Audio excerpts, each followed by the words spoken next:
There's a potential treatment for COVID-19 that comes from deep in the ocean. It was actually discovered by an international team of collaborators led by a researcher at UC San Francisco. NBC4's Patrick Healy spoke with him today about how a sea squirt could be something of a hero combating the pandemic.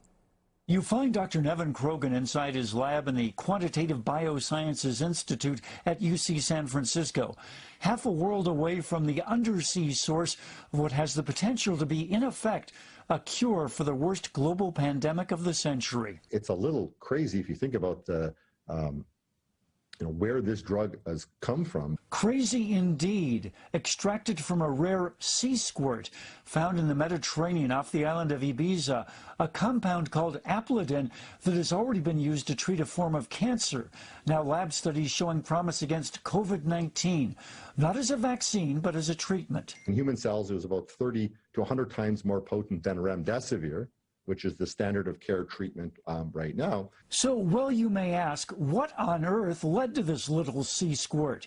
The answer is a methodical approach that began with Dr. Krogan's coronavirus research group at QBI, looking at the human cell proteins which the coronavirus attacks. So the virus can't live by itself. It needs our genes and our proteins to live and replicate and infect us. They identified one in particular, EIF1A. The virus hijacks it to make its own proteins. And so, as Dr. Krogan explained it to us, his team surveyed which existing drugs neutralize that protein and came across Aplidin, a treatment for multiple myeloma developed by the Spanish company PharmaMar, which specializes in exploring marine sources for potential therapeutics. When we told them about it, they were very excited.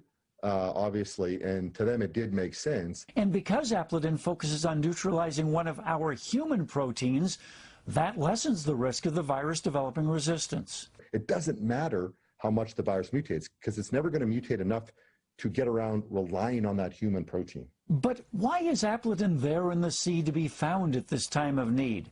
Does the sea squirt use it for its own virus protection? Maybe if we further understand why it has it, this could help us further develop it for diseases like COVID-19 and cancer and other diseases as well.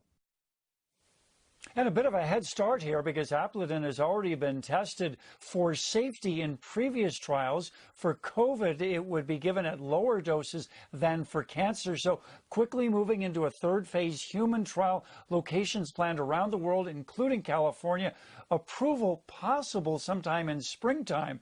So we've got to get ready for sea squirts. Reporting live, Patrick Healy, NBC4 News. All right, Patrick, thank you.